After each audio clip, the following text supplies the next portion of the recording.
Student discuss करने वाले हैं रिस्ट्रिक्टिव क्लॉज को और नॉन रिस्ट्रिक्टिव क्लॉज को। बच्चों ये आपके एमजी गेट का बहुत ज्यादा इंपॉर्टेंट टॉपिक है, जो कि अगर देखा जाए पीएमडी के अगर सिलेबस के हिसाब से देखा जाए तो उसके अंदर ये वाले टॉपिक क्या है इंक्लूडेड है। और ऐसा हो सकता है कि जब आप एमडी गेट दें उसके अंदर आपका इंक्लूडेड हो जाए। मोस्ट इंपॉर्टेंट टॉपिक है बच्चों, जिसका नाम है रिस्ट्रिक्टिव और नॉन रिस्ट्रिक्टिव क्लॉसेस। भले नीट के हो, जे के स्टूडेंट्स हो, एमकेट के हो, ईकेट के हो, सबके लिए ये टॉपिक बहुत ज्यादा इंपॉर्टेंट है। क्लियर है माय स्टूडेंट? जो स्टूडेंट चैनल पे आए हैं चैनल को लाइक कर दें, सब्सक्राइब कर दें और शेयर कर दें। बिना टाइम को वेस्ट किए बगैर मेरे स्टूडेंट्स लेट्स गेट स्टार्टेड। ये जो टॉपिक है ये आप हलवा करेंगे और कुछ ही मिनट्स में इसको आप क्या कर देंगे, सीख लेंगे, क्योंकि आपको आज मैं इंग्लिश पढ़ाने वाली हूँ। सही है? तो बच्चों रिस्ट्रिक्टिव क्लॉजेस क्या होते हैं and non restrictive, this is I am discuss about. बच्चों रिस्ट्रिक्टिव क्लॉजेस वो क्लॉज होते हैं जिसमें आप पूरी इंफॉर्मेशन दें, यानी कि जिस चीज की आपने बात की है आप वो पूरी एसेंशियल उसकी इंफॉर्मेशन दें। और नॉन रिस्ट्रिक्टिव क्लॉज में आपको इंफॉर्मेशन देने की कोई जरूरत नहीं पड़ती, कोई जरूरत नहीं पड़ती, आप किसी आम चीज की बात करते हैं। और रिस्ट्रिक्टिव क्लॉजेस में बच्चों आप किसी खास चीज की बात करते हैं, जैसे कि आप आर्टिकल द का यूज कर आप जहां भी अगर देखें मेरे एक्सपीरियंस के अकॉर्डिंग तो आपको रिस्ट्रिक्टिव क्लॉज ज्यादातर आर्टिकल्स में मिलेंगे। द आर्टिकल्स हो गया, इसमें ज्यादातर मिलेंगे और वहां पर उस बात की इंपॉर्टेंस दी जाएगी। कैसे बच्चों, अब मैं आपको समझाती हूँ। बच्चों देखिए रिस्ट्रिक्टिव क्लॉज, जो भी आपके रिस्ट्रिक्टिव क्लॉजेस होंगे उसमें आप डेट का इस्तेमाल करेंगे। कैसे मेरे स्टूडेंट्स? अब देखें the book that I wrote.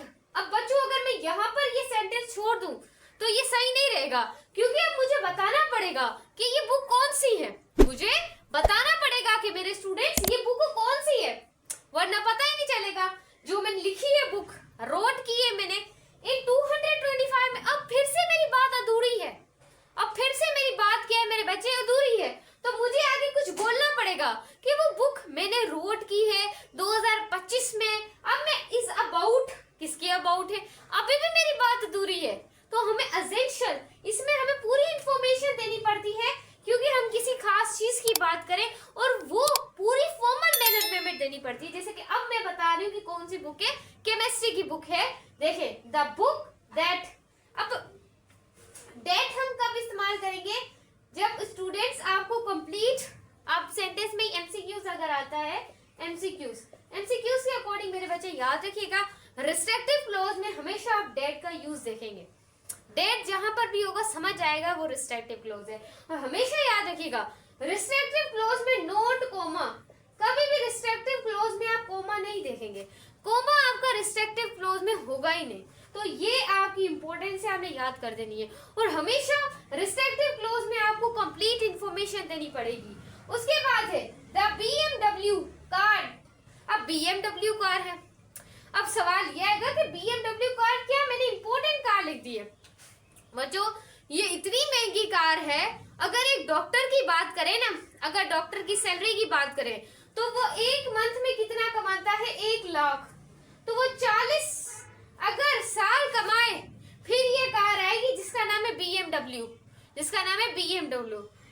और बच्चों ये क्या है, इंपॉर्टेंट कार है BMW, मैंने खास कार की बात कर ली है।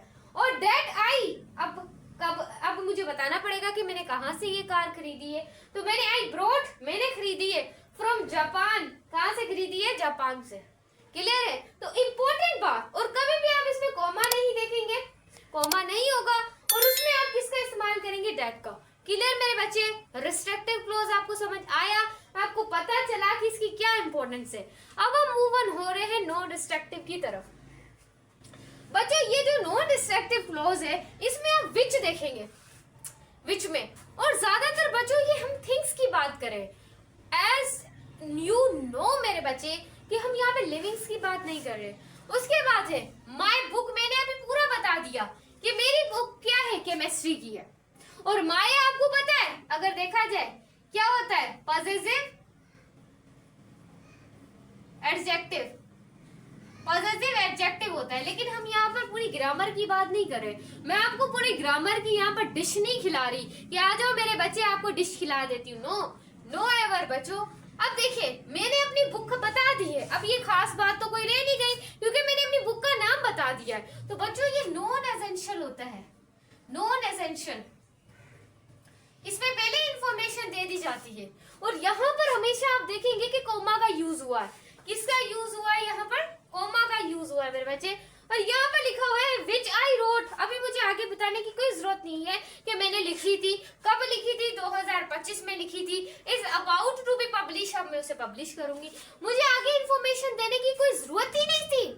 आई कैन नॉट नीड, मुझे अब कोई जरूरत नहीं थी कि मैं आगे भी इंफॉर्मेशन दूं, क्योंकि यहाँ तक मेरा काम हो गया था। उसके बाद है कार।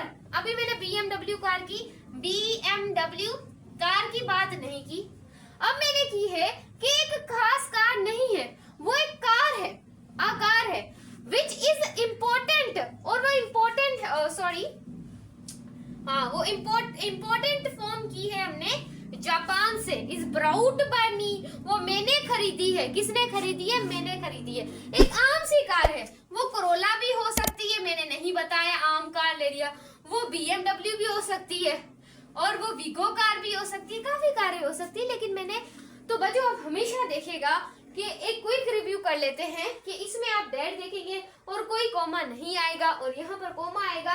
और बच्चों यहाँ पर आपको कंप्लीट इन्फॉर्मेशन देनी पड़ेगी, यहाँ पर आपको कंप्लीट इन्फॉर्मेशन देने की कोई नीड नहीं है। लेक्चर अच्छा लगा हो तो, कैसी लगी आज मैंने आपको इंग्लिश पढ़ाई है, लाइक और सब्सक्राइब लाजमी करना है। बस आपका एक ही काम है, वीडियो को शेयर भी कर दें।